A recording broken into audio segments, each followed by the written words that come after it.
সংকটটা শুরু হলো যে প্রধান উপদেষ্টা পদত্যাগ করবেন বলে একটা খবর ছড়িয়ে পড়ল। এনসিপির আহ্বায়ক এসে বাইরে বলেছেন যে তিনি বিবিসিকে বললেন তিনি পদত্যাগের কথা ভাবছেন। এটা প্রধান উপদেষ্টা অফিসিয়ালি তার পক্ষ থেকে কেউ এটা বলেনি, তবে বিভিন্ন প্রতিবাদও করেনি। স্কুপ নিউজ যেগুলো ছাপা হয়েছে তার মধ্যে আমি দেখলাম যে উপদেষ্টা পরিষদের বৈঠকে উনি বোধহয় সম্ভবত পদত্যাগের কথা বলেছেন, এবং ওই যে ছাত্রনেতারা যারা এখন রাজনীতি করছে তাদেরকে ডেকেও বোধহয় তিনি অসন্তোষ প্রকাশ করেছেন এবং বলছেন তোমাদের সঙ্গে আমার যে সমস্ত কথা ছিল তোমরা তো সেভাবে চলছো না, তাহলে আমাকে ছেড়ে দাও, আমি চলে যাবো। এইটা এখন উনি চাপ প্রয়োগের জন্য বলেছেন না প্রকৃতই পদত্যাগের জন্য বলেছেন বা তো সকলকে সঠিক পথে আনবার জন্য বলেছেন সেটা স্পষ্ট না এখনো। আর পদত্যাগ করলে তো একটা সংকট হবেই, বিরাট সংকট। এটাই আমি জানতে চাই, বিরাট সংকট হবে। কারণ শুরু থেকে দেখেন আমাদের কিন্তু শুরু থেকে কতগুলো সমস্যা আছে।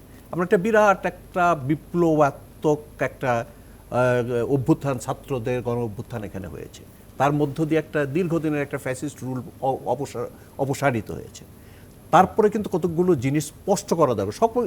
সকলে মিলে আন্দোলন করেছে, কিন্তু সকলে মিলে কিন্তু এখন কি হবে, কদ্দূর আমরা যাব, কিভাবে যাব, এই ব্যাপারে কিন্তু সুস্পষ্ট কোনো রূপরেখা বা তৈরি হয়নি।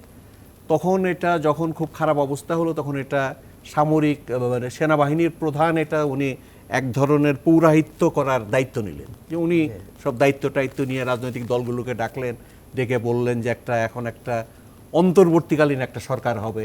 সে সরকার ওই দিনই বোধহয় সন্ধ্যায় ওথ টেকিং হবে, তারা ঠিকঠাক করে ফেলেছিলেন।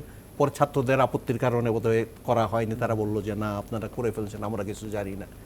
তারা প্রফেসর 5ই আগস্টের পরে প্রফেসর ইউনূসের নাম বললেন, এইসব আসলো। তো প্রফেসর ইউনূসের নাম যখন আসলো তখন কিন্তু এটা একটা মানে খুব একটা সাধারণ ঘটনা ছিল না। প্রফেসর ইউনূসের নাম আসা মানে কি, বাংলাদেশে এত বড় একটা বিপর্যয়ের পরে বাংলাদেশ তো রাষ্ট্র ছিল না, গোটা রাষ্ট্রকে ধ্বংস করে দেওয়া হয়েছিল। এটা একটা গোপালগঞ্জের জমিদারিতে আমি বলি অধপতিত করা হয়েছিল। এখানে কোনো রাষ্ট্রের নিয়ম কানুন শৃঙ্খলা, রাষ্ট্রের যে সমস্ত কাঠামো থাকে সব ধ্বংস করে দেওয়া হয়েছে। পারিবারিক আইন চলেছে। শেখ হাসিনা পুলিশকে তার ব্যক্তিগত লাঠিয়ালে পরিণত করেছেন, সামরিক বাহিনীকে যেভাবে পরিচালিত করা হয়েছে, আজিজের মতো লোক সামরিক বাহিনীর প্রধান হয়েছেন, যেটা কল্পনা করা যায় না। তার যে ক্যারিয়ার, তার যে কার্যকলাপ, তার যে পারিবারিক কথাটা একটু শেষ করি। এই অবস্থার মধ্যে ডক্টর ইউনূস আসলেন কি এটা কি ট্র্যাডিশনাল কোনো সিস্টেম ছিল না, কিন্তু একটা রাষ্ট্র স্বাভাবিক অবস্থায় এসে কিন্তু প্রফেসর ইউনূস দায়িত্ব নেন। একটা অস্বাভাবিক অবস্থা ছিল, পুলিশ নাই বাংলাদেশের স্বাধীনতার পরেও কিন্তু এই অবস্থা হয়নি, পুলিশ নাই। এখন পুলিশ ছাড়া তো কোনো রাষ্ট্র চলবে না। তারপরে ছেলেরা পাহারা দিচ্ছে, মহল্লার মধ্যে পাহারা দিচ্ছে, ট্রাফিক ডিউটি পালন করছে ছেলেরা, কয়েকদিন পুলিশই ছিল না, সরকারও ছিল না কয়েকদিন। এই যে একটা অস্বাভাবিক বিচার বিভাগ নেই, খতিব পর্যন্ত চলে গেছে, অর্থাৎ পুরো রাষ্ট্র ব্যবস্থা ভেঙে পড়েছে।